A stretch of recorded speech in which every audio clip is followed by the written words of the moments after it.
This is the Tech Arts Podcast, where we talk about tech, leadership, and all things that concern church audio, video, and lighting.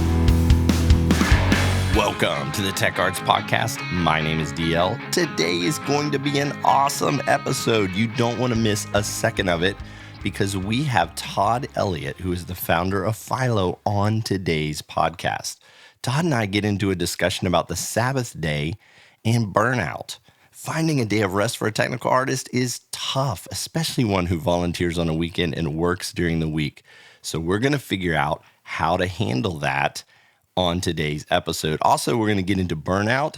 It's common among techs. What are the signs of burnout and how do you address it? So you don't want to miss today's podcast. It's going to be an amazing one. But before we start talking to Todd, let's hear a word from our sponsors. Digital Great Commission Ministries. Whether you need help building a team, finding the right gear, or just better understanding the church tech world, DGCM is here for you. Because they are a 501c3 donor-sponsored organization, they come to your church for free and do an assessment of your tech, visitor engagement, and online streaming. They also offer essential classes that will help every member of your tech team. Now, while most of what DGCM offers is free, one paid service they provide is what DGCM calls technical support. You secure access to over 300 training videos. You also get tech support by getting the ability to have Zoom meetings with industry professionals, access to engineers that can help you with your AVL issues, and more. You get all of this for only $99 a month. To find out more about this $99 a month plan, send us an email at information@digitalgreatcommission.org. That's information@digitalgreatcommission.org. Or you can go to our website, audiovideolighting.com. The bottom line is this. DGCM is all about helping churches understand how to use the instrument of technical gear to reach their congregations. You have to check out all of their resources, training, and consulting options. And you do that by going to audiovideolighting.com. So contact Digital Great Commission Ministries today by going to audiovideolighting.com. All right, if you're a technical artist, pastor, worship leader, or just someone who wants to learn and better yourself, you must get your hands on this book. It's called I Love Jesus, But I Hate Christmas. This is an in-depth book that tackles the challenges of being a church technical artist, but I personally feel it helps everyone understand and develop when it comes to being a better leader. For example, the chapter, If You Can Do It, Do It. If you can't, don't.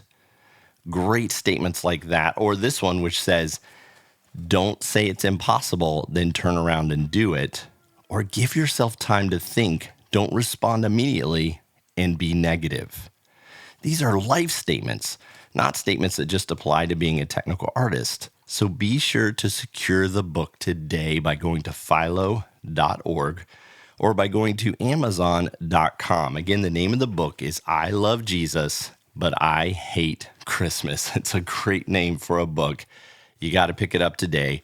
Secure your copy for you and your team at amazon.com. Okay, on today's podcast, we have Todd Elliott from FILO. I'm so excited to talk to him. Todd is a writer, he's a speaker, technical artist in the local church, and founder of FILO.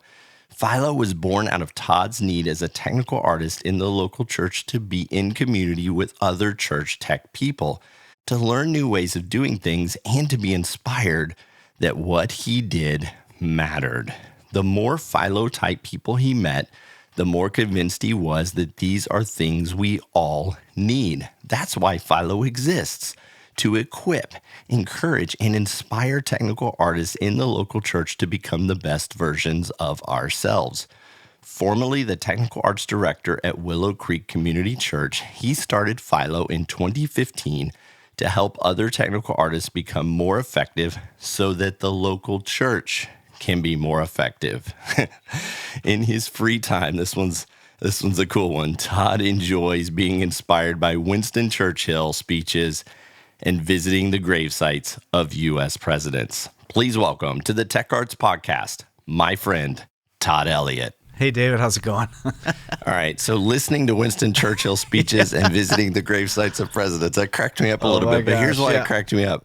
When I read that, I thought, man, I kind of like doing that too. I like doing history too. We're getting old, man. We're getting old. Yeah, I guess so. Yeah. I mean, it's usually my wife makes fun of me for both those things. But yeah, nothing can get me emotional like a Winston Churchill speech.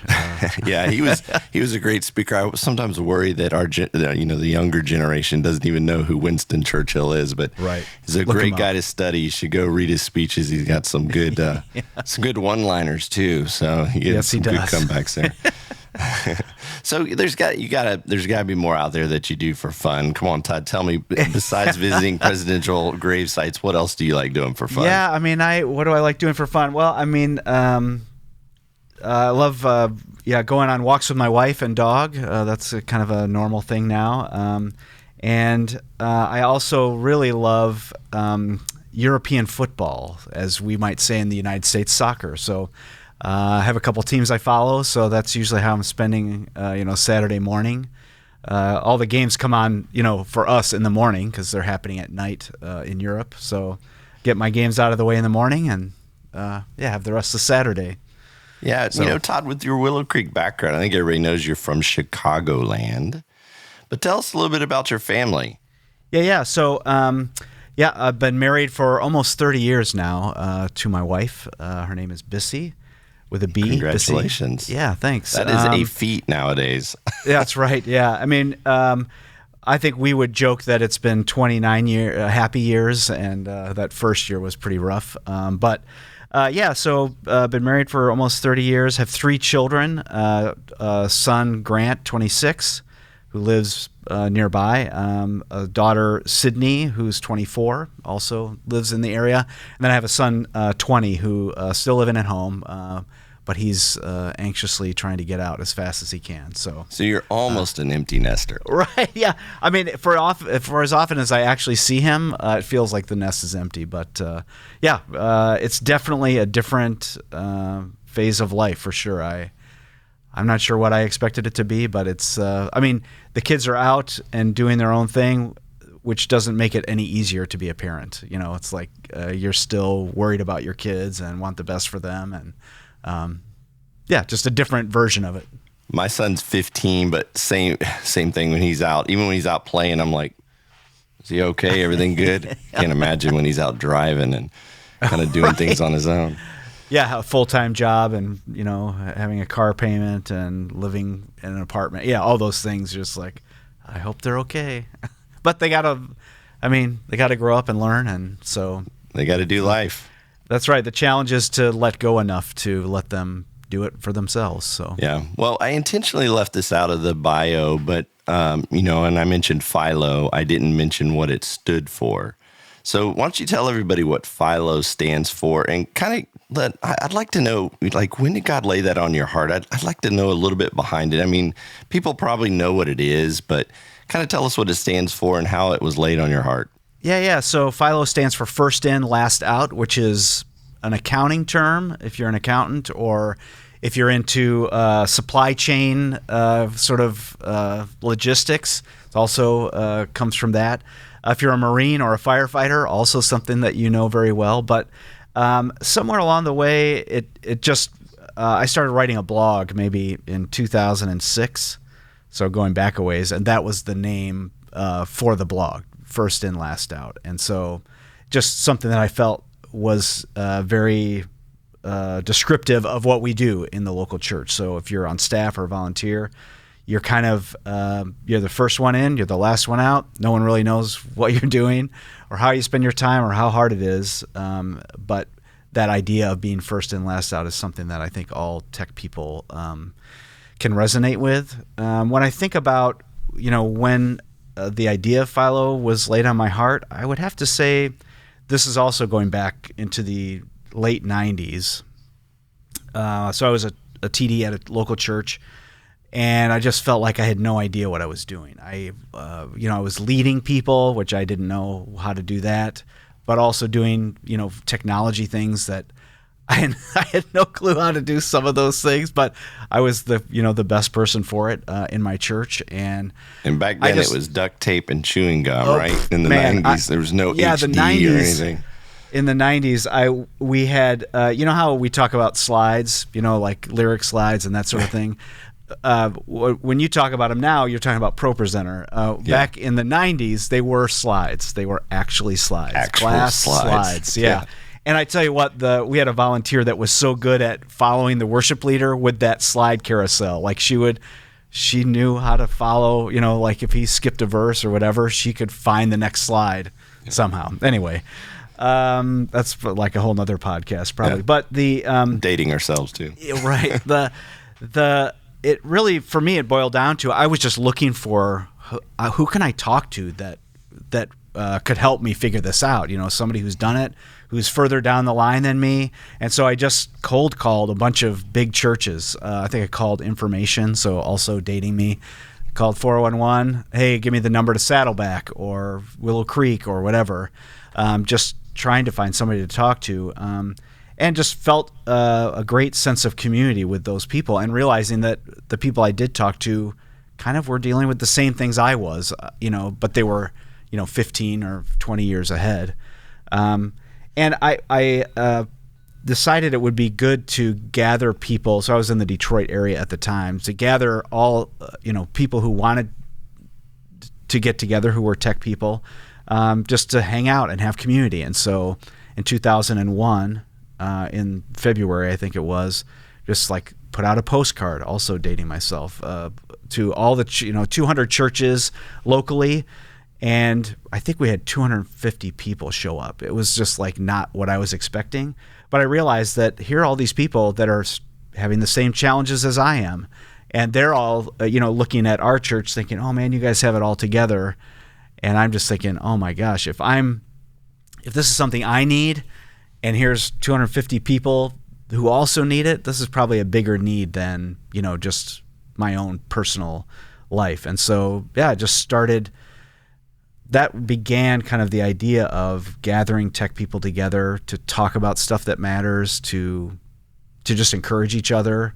And, this answer is turning into much longer than you probably thought. But eventually, fast forward to 2014, at the end of 2014, I had left my job at Willow Creek. Was just felt like it was time for something new. I had no idea what that something new was. I just quit my job. I wouldn't recommend it to most people, but and then just like, hey, I think this thing that it's been a part of my life since 2001, every year trying to figure out ways to gather tech people together. Let's try and keep doing it, and maybe we need to come up with a name for it. And so FILO became the name. It was I think it was a 2-minute conversation picking the name, just because of the blog that I had previously. And so we've been at it ever since. I like the name FILO. I think it really identifies what a technical artist is. And the fact that you said 250 people showed up way back in the 2000s, I think there's always been a yearning to kind of figure out, how do we be an effective technical artist, not burn ourselves out, have the appropriate Sabbath day. And we all have a lot going on. I follow you. You have a ton going on between the Willow Creek Leadership Conference, the different productions that you're working. And I know a lot of technical artists look at us and look at you, and they're working jobs with 40 to 60 hour weeks, and then they come in and they work the weekend volunteering, or maybe they're on staff or whatever. And it's a crazy work week. And in terms of a Sabbath day, they hear their pastor get up and say, hey, take a Sabbath, you need to take a Sabbath. And they just kind of roll their eyes and go, I mean, how do I do that? So I'm kind of curious. I mean, your schedule, my schedule, it's a 7-day-a-week schedule. It's juggling different days. And so I'm curious on 2 points. Number one, how important is a Sabbath? I've heard guys say, whatever, I just don't have time for it. So that's kind of question number one. I'm curious of your thoughts on that. And then number two, I mean, how do you handle Sabbath day? Yeah, I mean, I think this is maybe a weird way to answer your question, but you said it in my bio. I really love Winston Churchill speeches and burial locations for U.S. presidents. Like that speaks to the fact that I have hobbies, I have things that I'm interested in outside of what I do. I think for so many years, production in the church was my passion. That's the thing I loved more than anything. And so I would spend 7 days a week working on that stuff. There are two problems with that, or challenges. One is when I was engaged to be married, my fiance was like, I'm not a huge fan of this whole 7 day a week thing. How about some time for me? And I kind of justified it as like, well, I mean, we're doing God's work, and I love it, and people could get saved if I work this extra little bit. And so it's real easy to justify the consequences of not working, I guess. And I've already forgotten what the second thing I was going to mention about it. But for me, and going back to being married for 30 years, my wife was pretty great working with the two of us working together on what works for us. What do we need as a couple, as a family? How do we structure our lives in such a way to survive this, crazy schedule of doing production in the local church? And so it was really a team effort for us to last this long. And she did a great job of saying, hey, it's we need to come up with a plan for how you're going to take time off. And not just keep working.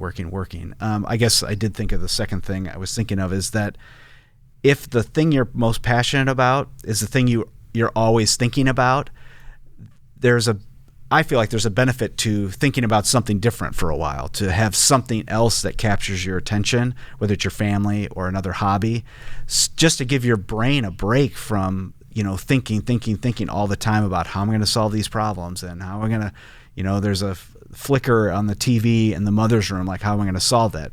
Like you've been thinking about, just like give your brain a break, and chances are you wake up in the middle of the night one day and you'll have the solution.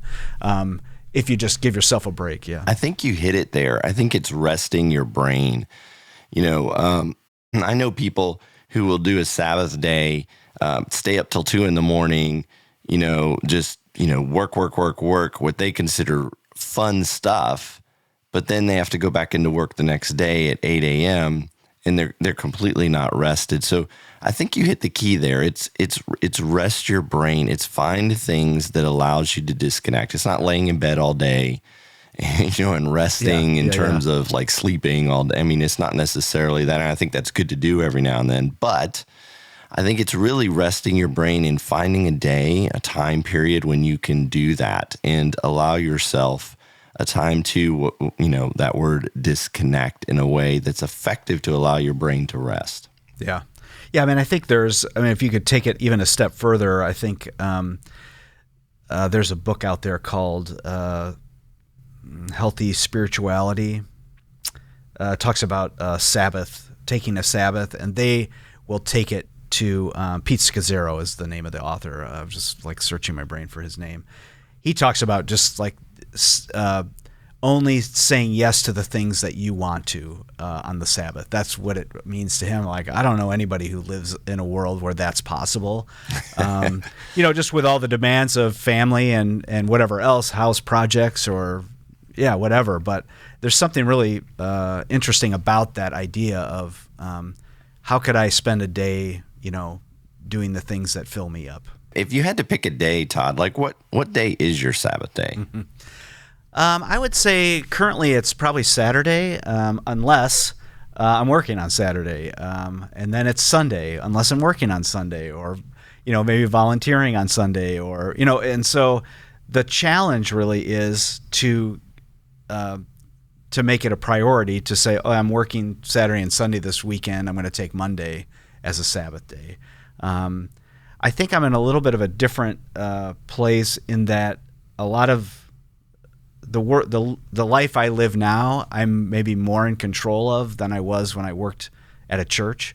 At a church, you've got events coming and somebody else is setting the schedule, and so it was up to me to build a structure that supports that work, but also gives me the Sabbath that I need. I need to fight for that. Now I feel like I need it's more of a discipline to say no to things, or to make sure that, okay, I have a crazy week coming up, and so I got to give myself a day or two of a weekend somewhere in here, and I'm probably going to let people down by doing it, but it's what I need. And I think wherever you are in life, if you're a business owner or working at a church as a tech person, or doing a full-time job and volunteering, it's really up to us, each of us individually, to define what does a Sabbath look like, and how do I need to structure my life to have one. Yeah, you used a word there, structure. I think a lot of times we in life think Sabbath days are just going to come to us, right? Yeah. And I'm in the same boat. Like, Sunday's my Sabbath day unless I'm working on Sunday, then I have to move it around. Well, what I try to do is I try to schedule it. I try to actually put it on my calendar. I do the same thing with my quiet times with the Lord. If it's not on my calendar, I don't do it. And that's a flaw, probably with me. But I put it on my calendar and make sure that it's scheduled. You can literally go through my calendar and here's a Sabbath day. Here's, when I'm going to be praying, my quiet time, so on and so forth. Because if I don't do that, I just miss it, and I just keep going and going and going and going. And so I think that word that you use, structure, is very key. I think a lot of times as technical artists, we structure everything in our life except for those two things, quiet time and Sabbath. And then we're just like, well, it'll just come. It's just a spiritual thing. It'll just come out of me. Right. And that's just not the case. Well, and I think too, part of the interesting thing to me is that we live in a world, as a technical artist in the local church, we're building structures to support what's happening around us. But it's kind of it's imposed upon us, or like somebody else is coming up with, we're going to do a service on Sunday. We're also going to do one on Wednesday. We're going to have a Bible study on Tuesday. And so we build a structure to support those things. But the thing about the Sabbath is that's for me. And that feels like, it feels weird to schedule something for me, or to build structures around. When there's work to be done, or the family to take care of, or whatever.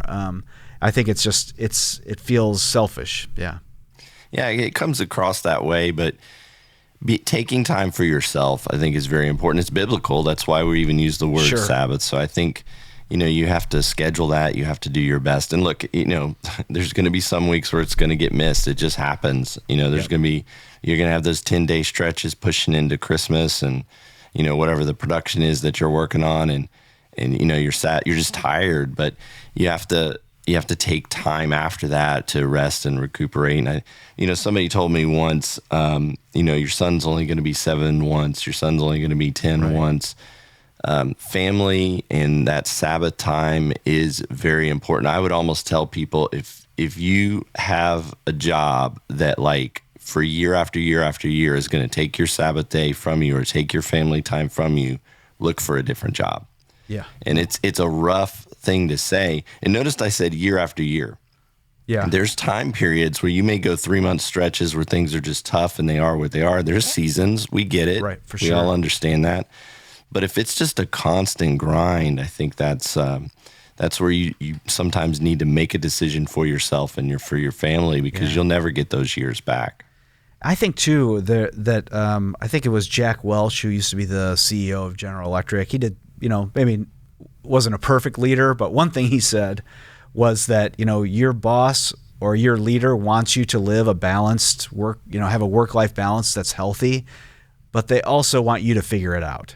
Like, no one's going to do it for you. And so I think, if you're a volunteer, your team leader, they don't want you to burn out, but they also don't know what that means. Like, how often do you need to serve for that not to happen? Yeah, that's something that true. And if you're an employee, same thing. It's like to speak up when, something last minute gets scheduled on your day off, not just let it go. Because somebody knows that they're asking on my day off. Yeah, they probably don't. Yeah, I've found that most bosses that I've worked for, and I know there's some bad bosses, some bad leaders, I get it, but most don't want to drive you into the ground, because then they get nothing. Right. And so when they say, hey, can you come in and it's your day off, I have found that when you just say, hey, I've blocked this for some family time, it gives them the opportunity to make a decision. Wait, do I have somebody else that maybe could do this? Or, man, I really need you to do this.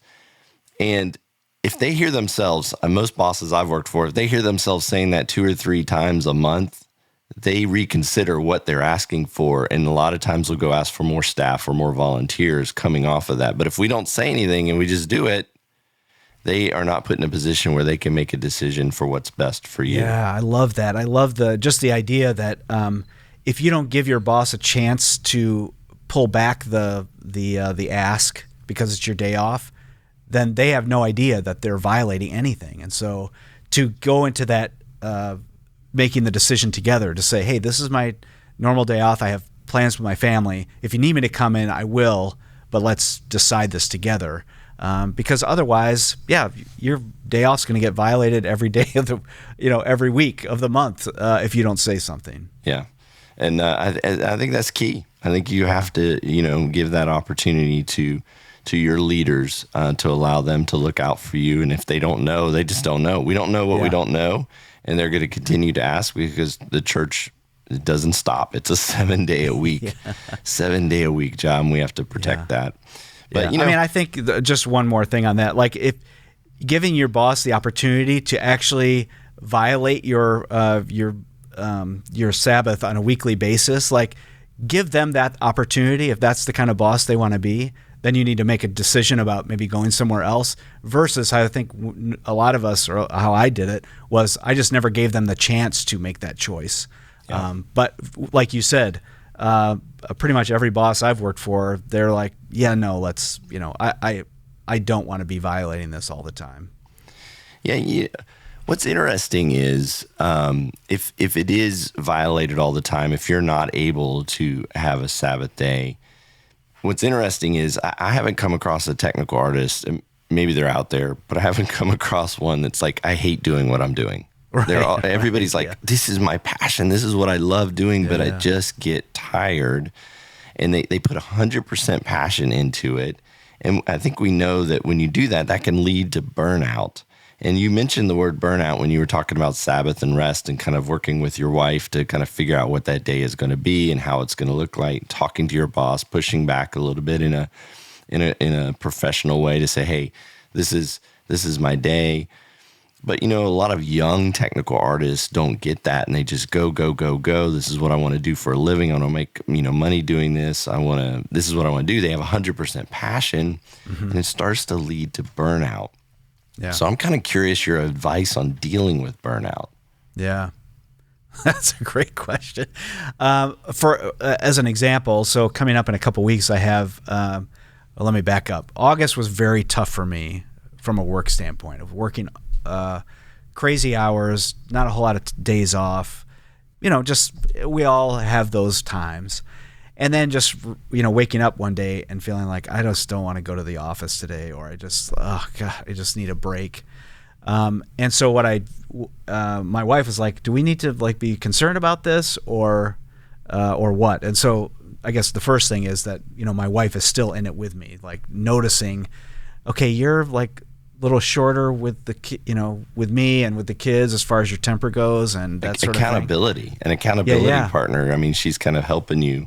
For saying, sure. Ooh, I'm seeing something. Yeah, and so then what I did was I have an event coming up in Colorado, and so I just booked a hotel for a couple extra nights in the mountains to just give myself okay, I'm going to give myself some quiet and take my journal and see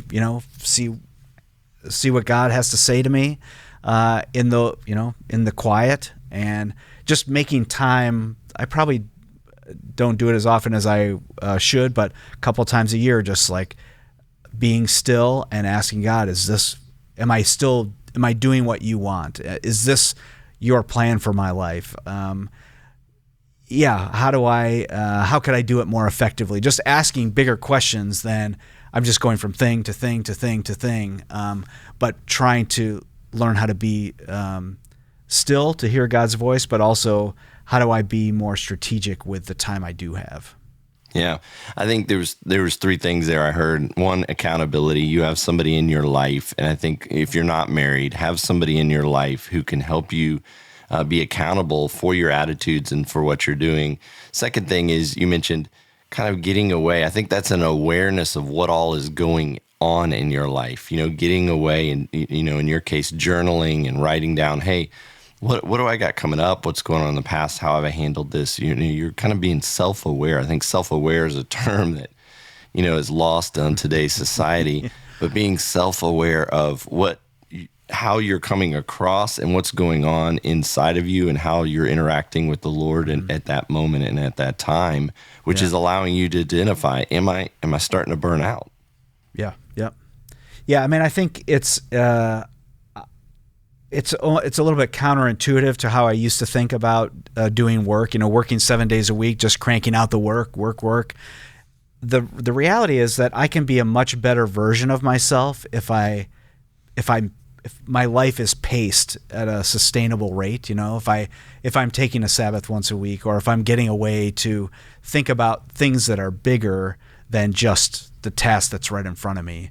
I even think about just, leading production teams and, especially in the local church. It's like if all you're doing is the next event, and not thinking about why are we doing this? Why are we doing it this way? Is there something more behind it? Are there values and mission and all this stuff that if you're not giving yourself time to think about that stuff for your own life, I think that's what can lead to burnout, is just being unaware of like what really matters to me and what am I, how has God designed me to do life, and maybe I'm working in an area that doesn't fit with that. And I would say for me that was a lot of my kind of wrestling when I did leave Willow Creek was just like, I don't think this fits who I am, what God has for me anymore. I don't know what the next thing is, but and so if I hadn't stopped long enough to say I'm headed for burnout, I need to think about what bigger picture, why am I doing this? Yeah, I mean, the things we do change over time. A lot of us look and we say, hey, I'm going to do this for the rest of my life. And I don't think that's how God works. I think God's like, no, it's a journey. We're going to take you on a path. You're going to do some things you may have super passion for, and you're going to maybe do some things that are just going to teach you how to get to the things that you have super passion for. But if you're a young, guy or gal and you're listening to this and you're starting to think, I need to rearrange some things in my life, but am I getting burned out? Like, what can we say to them to say, hey, here are some signs that you may be getting burned out and you need to kind of reorganize what's going on in your life? Yeah, I would say, just thinking back in my own life, if you're saying no all the time, it probably means you're overwhelmed and, not able to think clearly about the request that's right in front of you. It's your no as a response to something that happened yesterday and the day before and the day before, not the thing that's right in front of you. I know for me, waking up one day and just like not wanting to go to work, to take the thing that you're passionate about and then like suddenly you're not passionate at all about it. Okay, that probably is a sign that I'm burning out, or I am burnout. I think you've already said it a little bit, just that there are times, Christmas, Easter, maybe big conference times for you, at your church that, okay, it's time to push hard, and there's a light at the end of the tunnel. But I think, if you're feeling like Christmas just happened and it's February, you're probably, headed for burnout. You're probably running at a pace that's unsustainable. One word I like to use is boundaries. Mm-hmm. If you look at what you're doing and you don't see any boundaries and you don't feel like you can add boundaries and you feel like the boundaries are closing in, that's probably a sign that you're heading towards burnout.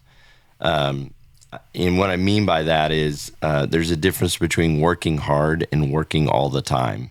Yeah. And if you just feel like you don't like what you're doing and you have to take the call and you have to, have to's in your conversation, then you may be heading towards burnout. If you are able to take a time of rest and come back and feel differently about it, then you're you're probably in a good place. But if you take a time of rest and you come back and feel the same about it, then there may be some burnout that's kind of creeping in. That's kind of how I try to look at it. I think it's different for everyone, and we're still. I think we're all still trying to learn this. You know, we're sitting here talking, and we've all been on the edge of burnout, right? We've all been like, oh my gosh, what am I doing? I think you even mentioned, you know, Willow Creek there, where you're looking for the why, and I think that's a great statement. Like, if you can't attach the why to what you're doing and understand the reward to what you're doing, and I'm not talking the spiritual reward that people say, oh, well, you're getting people saved. No, what's the reward for you internally? What is pushing you to move forward, and do you still have that push to move forward? Then if you don't have that, then burnout may be setting in. Yeah. Yeah, I mean, I think it's something that it sneaks up on me, I know, and just something that you're always have to be aware of, like, just because of what worked yesterday doesn't automatically work today. I even think about my capacity. Back when I first started, I probably had greater capacity, no kids, not married, and so I probably worked a ton. And then what happens is the church got used to me working 7 days a week, and so then now I'm like pulling back, which means I'm getting a little bit of pushback, like, oh, well, we're doing this before. Why aren't we doing it now? Hey, you normally got that done. Yeah, right. What's the problem? And I think, too, maybe with that, one of the exercises I did that was super helpful for me was there was a season of maybe a month where I kept track of every 15-minute time period that I worked, just so I could document what am I spending my time on. Because, I wasn't totally sure what I was spending my time on, and I think we said it already a little bit, like, nobody else knows what you're spending your time on at your church. Like, they don't, nobody else knows what it takes to do what we do as technical people. And so to be able to document it and then figure out, okay, this is what I can get done in 40, 45 hours worth of work. So now anything on top of that, we got to figure out how are we going to trim back something else so that we can fit this new thing in. And I think that exercise, number one, it gained trust with my leadership that, okay, here's how I'm spending my time. It's facts. It's not just me feeling like I'm overworked. It's on paper that, maybe working too hard. And it gave some structure to, hey, a normal week we can get this done. And so what you're talking about is more of an abnormal week. Is that what we want to be doing, or do we need to trim back something else to make time for this? That was one of the most valuable exercises I did with my leadership at my church to figure out what can we actually expect, to get accomplished in a week.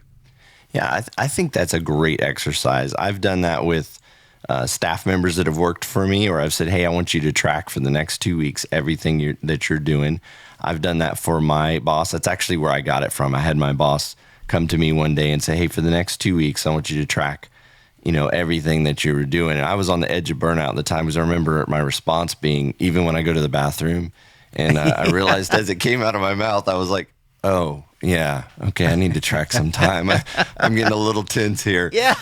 But what it did is I was able to show him, hey, this is what I'm working on. So you can do it for yourself, but then also for your boss or for your leaders. For sure. When you show that to them, every time I've done this with my boss and every time an employee has done it with me, I've looked it over and said, oh my gosh, you're spending 10 hours on this? Yeah. That's something somebody else can do. That's something that I don't think you should do. Never have I had them say, well, that should only take 15 minutes to do that. It's kind of a realization of, oh, I didn't realize this is what you were working on. So I think that's a great exercise, Todd, that you just brought up that everybody should do in your life. If you've never done that, you should do it now. Even if you're not burnt out, you should do it just so you understand what all you're doing in your life and how much flexibility you have for the curveballs that are coming. Yeah. Yeah, I think it was at first when my boss asked me to keep track of my hours, I was a little bit offended, like, don't you think I'm working enough? Don't you trust me? And yeah, no, it all comes down to he didn't really know what I was doing in the first place. So it was so helpful to me.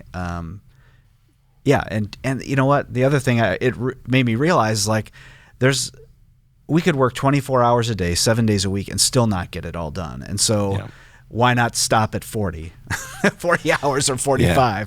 Well, at least you had a professional response. You didn't say, "What, you want me to track the bathroom too?" I probably thought it, but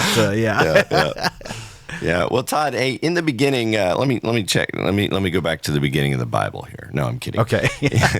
So let me change subjects here a little bit. When it all started for you, were you an audio, video, or lighting guy? I'm just curious. Yeah, I was a mediocre musician, which made me a perfect candidate for to be an audio person. So yeah. So audio is your thing. All right, I got a question for you here. So audio guy. All right, this is perfect. So I have a microphone question. This is inquiring minds. Inquiring minds want to know. All right. So have you ever heard of Mr. Methane? Mr. Methane, I have not. No. Sorry, his real name for Mr. Methane is Paul Oldfield. He's a British flatulist or professional farter. Okay. All right. So I'm not making this up, man. You can't make this stuff up. Yeah. All right. So this guy claims to be the only performing farter in the world. I can't believe I'm saying farter on this podcast. So Todd, inquiring minds want to know, if you were going out on this guy's world tour, how would you mic him? Oh my gosh. How would I mic him? Well, you probably need some kind of close miking with a good low end response. Maybe an RE20 would do that job, and then maybe some sort of. This is so awful. Know so little about microphones, and then maybe something for, more of an area mic that would pick up some of the extra room noise. So a couple mics. You're thinking a couple mics. Maybe at least two. Yeah. Windscreen or not?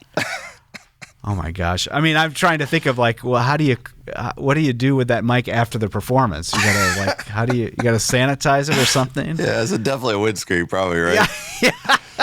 Yeah, pop filter. Yeah, for sure, pop filter, windscreen. Yeah, all right. Goodness. So enough of this nonsense. All right, so you started as an audio guy. In this stage of life, though, do you prefer talking about tech? Or in doing audio, or do you lean a little bit more on the leadership side? Yeah, I mean, I think so. I kind of started off as an audio person, and then just through the course of my experience, the church that I started working for out of college, I went from audio to live video directing and video shooting and editing, post-production, and then I moved into lighting and scenic. And so then after I went through all those, then I focused mostly on the leadership side, which felt very weird to me because it was not. It didn't involve it didn't feel like doing things. It was a little bit less structured in that way. But in all those areas, I learned enough to get the job done that was in front of me. And then once that job was done, I usually would stop learning more or going any deeper with that subject. And so I usually tell people I'm super mediocre at lots of things. I can do almost anything. If you put me behind a lighting console, I could figure it out. I understand the concepts. Same with video, and audio. But yeah, mostly it comes for me. This is maybe a longer explanation than it needs to be, but when I wasn't doing audio, there was nothing like getting the perfect mix. It happened so infrequently when it all sort of came together and you could hear it, in a service. And when I stopped mixing audio on a regular basis, I thought, I'm really going to miss that. But then live video directing has a similar kind of, when the shots are happening at the right time and you're communicating, you're telling that story well, like there's nothing quite like that. And then when I stopped doing that, I'm like, wow, I'm really going to miss that. And then lighting, same thing, like the perfect lighting look at the right moment. And, there's nothing quite like that. And when I stopped doing that, same thing. And what turns out for me is that leading a team, a production team, and seeing everybody come together to make something that not one of us could do alone, and seeing people thrive at that is my new perfect mix situation. I just love it watching teams of people pull off amazing productions together. So and I know so very little about the technology side of it now that, even talking about which kind of mics to use. I mean, RE20 is just one I remember from way back when I was doing it. Anyway. Well, what's interesting is, I think I lead, if I can say the right word. I think I lead to the leadership side, lean to the leadership side now. But what's interesting on the tech side is some of the old school tech stuff that has been forgotten is still critical in today's world of doing tech. So it's interesting to me how, back in the 90s, we talked about the 90s earlier, in the early 2000s, how it was really pushed, like having some musical background really helps with video directing. And then I see young video directors come in that have no musical background, and they're like, I don't understand why I can't get the rhythm or feel the band or understand it. Mm-hmm. And, some of those old school tech things kick in. We're like, well, here's some musical things you could do that can help you with your art. And so I do think that some of the old school tech that we have in our heads rattling around there for the last 20 or 30 years is helpful to the younger generation as we lead now. I think just, we've gotten to an age now where I think leadership in the church is more of the role that we're fulfilling. But for me, I've gotten a lot out of your book, and I want to talk about your book a little bit. I have it sitting right here, but it's called I Love Jesus, But I Hate Christmas. Yep. All right, so that's an interesting title. You got to tell me. I don't think I've ever asked you this. Where did you come up with the title? Oh, well, this is a very weird story. But the book took me about 15 years to write. So starting there, just like writing it. But when it came time to pick the title, I had a Google document that was just full of title options. And this one was on the list from the very beginning. I love Jesus, but I hate Christmas. But it was something that came from someone else. So if we go back far enough, I was still working at the church in Michigan, and we were doing a Christmas party, a staff Christmas party. And the youth department was responsible for the fun we were going to have at this Christmas party. And one of the fun things they had planned was they had somebody got up on stage and talked about, hey, a lot of our staff have written books, and here's the title of those books. And so they were all funny and just a big joke. And so the book that I wrote, and I actually still have the book, they made a cover for it and everything, was I Love Jesus, But I Hate Christmas. And it got a huge laugh, and it's been in the back of my head ever since. And so when it came time to pick the book, I reached out to this particular, he's not a youth pastor anymore, but I'm like, hey, are you okay if I use this title? Because I think it says so much of how we feel. It's like I sort of lost the meaning of Christmas because I'm working so hard. I still love Jesus, but I'm not a huge fan of this Christmas thing. So anyway, that's where the name came from. Well, it's a great book. I got to ask you, what chapter meant the most to you? What chapter meant the most? I think I don't know specifically that it's one chapter, but the first section of the book is about how we think about ourselves as technical artists in the local church. So even the word artist, I talk about just that I used to define it as other people were artists. So you're a musician, you're a dancer, you're an actor, you're a painter, those are artists. But the reality is that all of us are artists in some way. We're an artist of something. And so for me, I think I just said it, I'm an artist of being mediocre at everything, which makes me a really good production leader. And so that whole first section is about just redefining how you think about yourself. I'm not just pushing buttons or faders, but I'm a part of this thing, and who I am, who God has created me to be, is part of how I show up as a technical artist. So I think for me that was a new way of thinking for me that really changed how I go about doing production in the local church. And so I guess that's sort of my favorite part of the book. Yeah, I mean, I think we think very similar. I like to say that the tools that we work with are instruments of worship. We look at the worship leader, he's got a guitar up there or a piano, and we say that's an instrument of worship. And we forget that the sound console that we're working on, that we're mixing on, is also an instrument of worship. We're a technical artist in how we do things. We are an artist, but we're also working with instruments. These microphones are instruments of worship. Without them, they wouldn't be able to play their guitars. They wouldn't be able to do some of those things. And so I think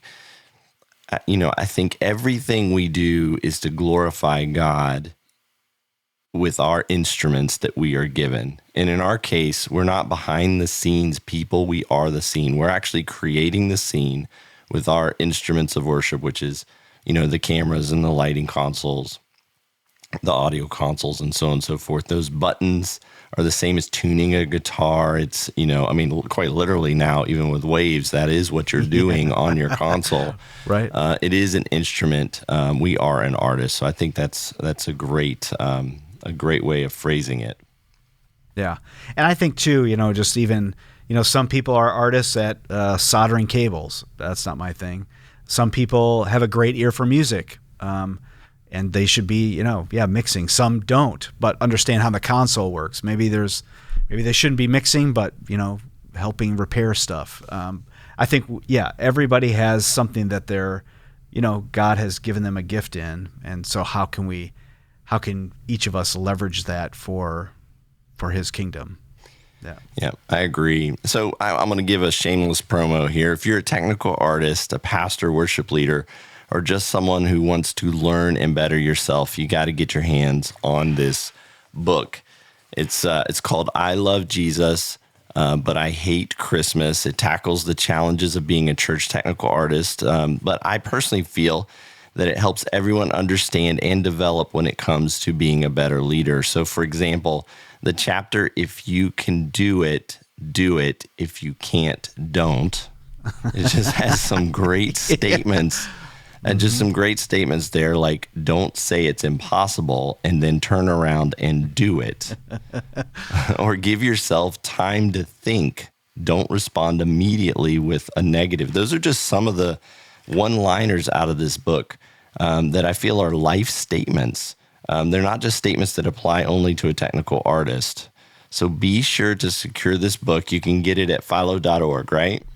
Yep. So if you're getting just a copy for yourself, you can go to Amazon, and we have it all the different ways there. But for me, the most important thing about the book is that there are discussion questions at the end of every chapter, which are great ways to start the conversation with your team. And so if you're looking to go through this with your team, on our website, FILO.org/book, I think, you can get 10 or more copies at a discount. So, the goal is to try to make as many church production technical artists and the teams as effective as possible. And so, I just feel like the book is a great way of doing that. I read it by myself, and it's a good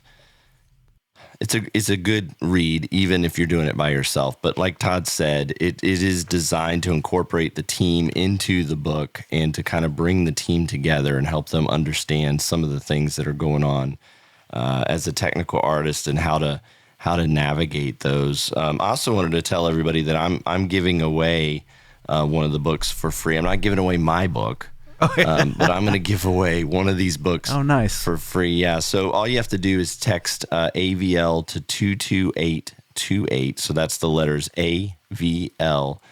Text it to 22828, and I'll give away this book for free. Again, not my copy. You're not going to get a used. You'll get a brand new copy, but because I like the book. I've read it several times, and really appreciate you writing it, Todd. I think it was very helpful. And in taking the time to do that, I think you've helped a lot of technical artists, including myself. And some of the things that I do today, I wouldn't be able to do them as effectively if it wasn't for this book. So I really appreciate you writing it, Todd. Yeah, I feel like there's an owner's manual for everything that we work with, but there's no owner's manual to how to be a tech person in the local church. And so that's really how I've been thinking about it. It's like, how do we do this effectively? Yeah, I mean, there's gear and skill development that we all need, but our hearts and how we go about doing those things is what really matters. And so that's really what the book is about. Yeah, well, you mentioned it. It drives community. It has discussion questions that really help bring the team together. But I think it's also important for us to visit with other technical artists. For sure. And your current passion, what you're doing with FILO. Let's talk that just for a second. Where is FILO this year? What are the dates? How do we get tickets? Like, how do technical artists come together? Where's it at? Give me some of that information on FILO. Yep. So this coming year, so 2023, it'll be May 2nd and 3rd. And we'll be in the Chicagoland area again this year. And the goal really with that event is to provide community. We have tons of breakout classes that are taught by people who are actually doing work in the local church. So they're not necessarily manufacturers or trying to sell a particular piece of gear, but like, I do this on Sunday and this is how I do it. And so you're learning from the best of the best there.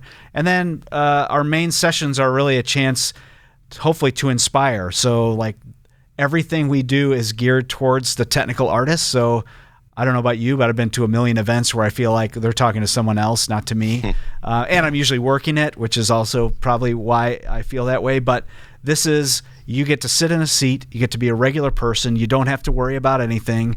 We do all the work, hopefully without distraction, and you get just to receive great messages, participate in worship like a normal person. And so, the goal really is to be in a room full of people that get you, and that's really what FILO is. Yeah, what's also great about it is you get to sit in the seat and worship. I mean, how many times do technical artists, we're always behind, and I know we're worshiping with our instruments, and what we're doing is worship, but how many times we talk about Sabbath days and rest and whatever. I think FILO is a great opportunity to kind of almost check your brain out, connect with the Lord, raise your hands, get into your quiet place, sit down, however you worship.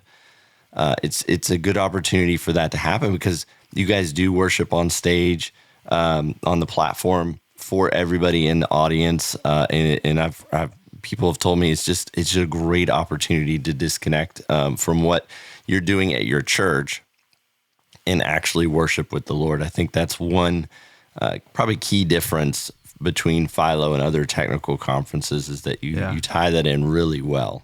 Yeah. I mean, it's been, I don't know that we started on purpose from that place, but just watching year after year, like I would say, I used to give a pep talk to the worship team to say, okay, now these are all tech people. And so they're all going to have their arms folded and they're going to be looking at the lights and, listening for the mix and distracted big time. And it's going to take them some time to come out of that shell. And the reality is that the longer we've been doing it, the less time that seems to take. People who have been before know that, hey, I'm showing up and I can't wait for this part. And so, there's nothing quite like hearing, I would say we're 80% of our audience is male. To hear that many dudes singing full voice, hands in the air, I mean, there's nothing quite like it.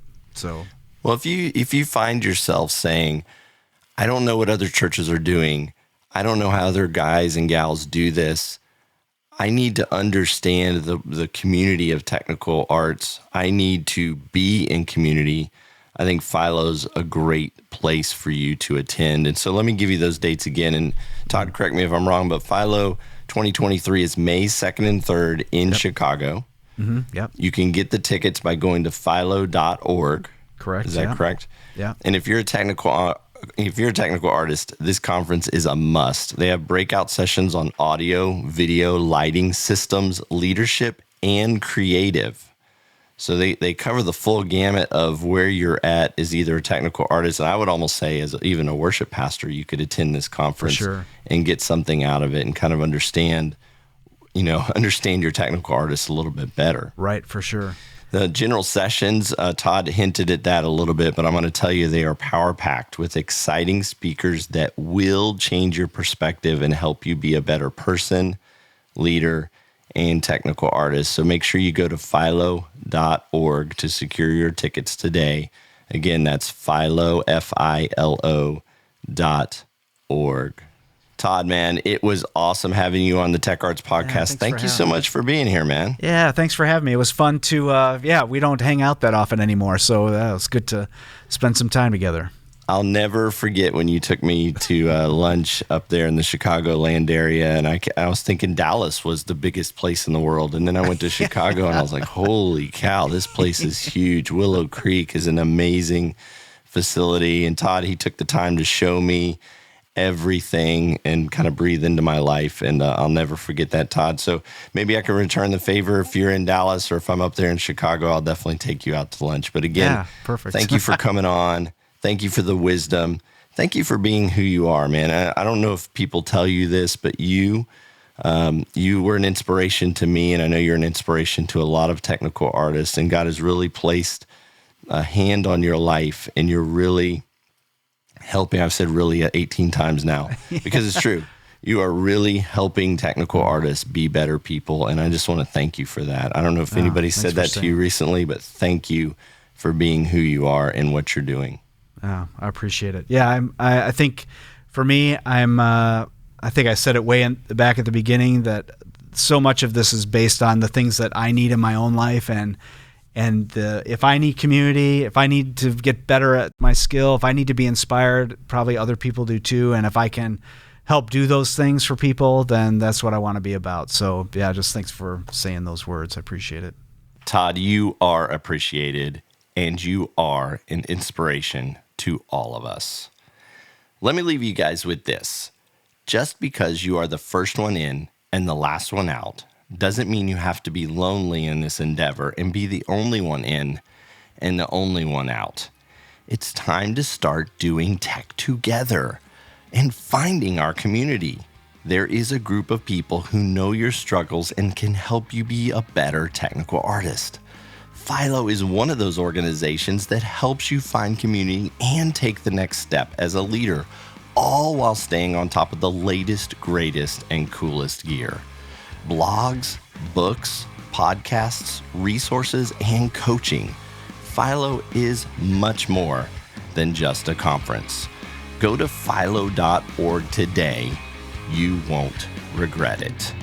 I can't wait to talk to you on the next Tech Arts Podcast. I'm David Leuschner, signing off by wishing you a great day and praying God blesses every moment of your week. See you soon. You have been listening to the Tech Arts Podcast, presented by Digital Great Commission Ministries. DGCM is a 501c3 nonprofit that was started to help churches with all things technical. Whether you need help building a team, finding the right gear, or just a better understanding of the church tech world, DGCM is here for you. Find out more about our free on-site visits, reports, and consulting by going to audiovideolighting.com. Digital Great Commission Ministries will help you run your church service like a pro. Find out more at audiovideolighting.com.